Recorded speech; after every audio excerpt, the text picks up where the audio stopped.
کہا جا رہا ہے کہ وہ مطلوبہ تعداد جو ہے وہ نہیں تھی. 12,000 کرسیوں کو کہا جاتا ہے کہ لگائی گئی تھیں. وہ کرسیوں پر کون لوگ براجمان تھے؟ وہاں پر کھانے پینے کا کوئی اہتمام کیا گیا نہیں کیا گیا.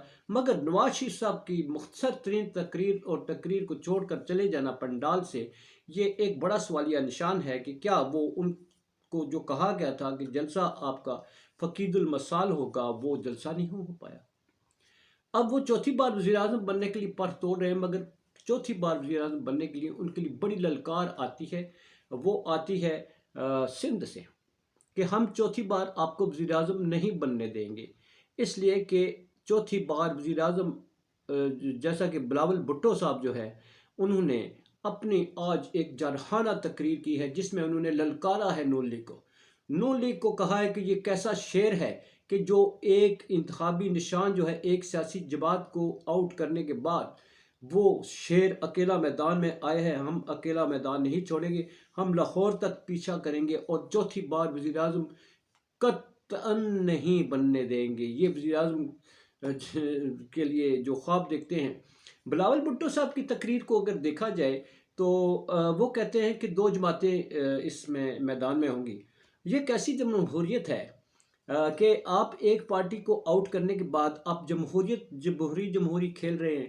دو پارٹیاں، آپ بلاول بھٹو صاحب جو ہیں، ہر شخص یہاں پر اقتدار کا بھوکا ہے، اقتدار کا رسیا ہے. جمہوریت سے ان کا لینا دینا کوئی نہیں ہے، نہ ہی عوام کے ساتھ. اب جھوٹے وعدے پھر جھوٹ پہ جھوٹ. بلاول بھٹو صاحب فرما رہے ہیں پتہ نہیں 2-3 گنا تنخواہیں زیادہ کر دوں گا، میں پٹرول اتنا پہ لے آؤں گا، میں مہنگائی اتنی نیچے لے آؤں گا. او بھائی پوچھے اس ڈوبتی معیشت میں، زیرو معیشت میں آپ کیا کریں گے؟ اس وقت جو کچھ حصہ ڈالا ہے، یہ تھوڑا بہت سنبھالا ہے، وہ بھی آرمی کی ساکھ ہے، پاک آرمی کی ساکھ ہے جو وہ لے کے آئے ہیں پیسہ. آپ کا تو پیسہ ٹکا ہی کوئی نہیں دیتا، آپ پر تو کوئی ملک اعتبار ہی نہیں کرتا کہ جو بھی آئے گا سیاستدان جو ہے وہ اقتدار سنبھالے گا اس پہ کوئی اعتماد کیا جا سکے. آپ پر تو اعتماد کا فقدان ہے. ایک ادارہ ہے جس پر وہ ساری دنیا جو ہے جہاں بھی وہ جاتے ہیں وہاں سے کچھ نہ کچھ لے کے آ جاتے ہیں. آپ پر تو ٹرسٹ کرنے کو تیار نہیں. تو آپ کہاں سے یہ جو جھوٹے وعدے ہیں پورے کریں گے؟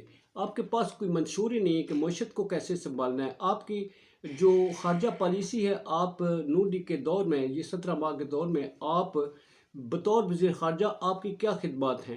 آپ کیا افغانستان کے دورے پر گئے؟ کیا آپ ایران کے دورے پر گئے؟ آپ کی ناکام جو خارجی پالیسی ہے، آپ کی ناکام تجربہ کاری جو ہے وہ آپ کی یہ کھل کر حملے کی صورت میں واپس آ رہی ہے، ہمارے جو انعام میں مل رہی ہے.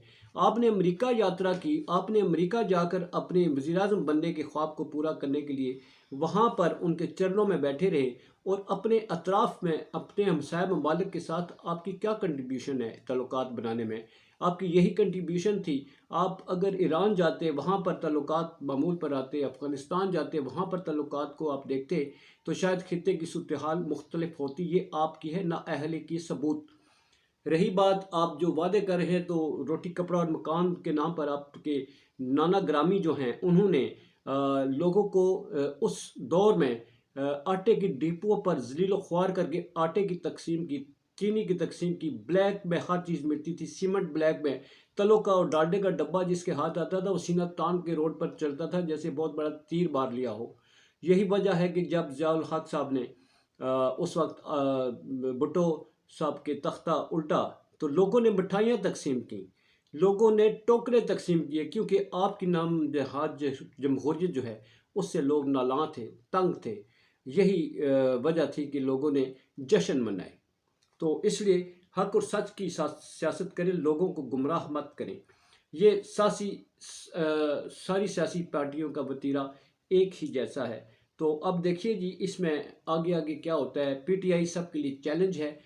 پی ٹی آئی جو ہے وہ میدان میں کھڑی ہے، سب کے لیے ایک خوف ہے. ایک خوف کی علامت، شکست کی علامت جو ہے وہ پی ٹی آئی بن کے اس وقت سامنے آ چکی ہے. ایک بڑی جماعت ہے جسے آؤٹ کرنے کے بعد بھی وہ بھرپور طریقے سے ان ہے.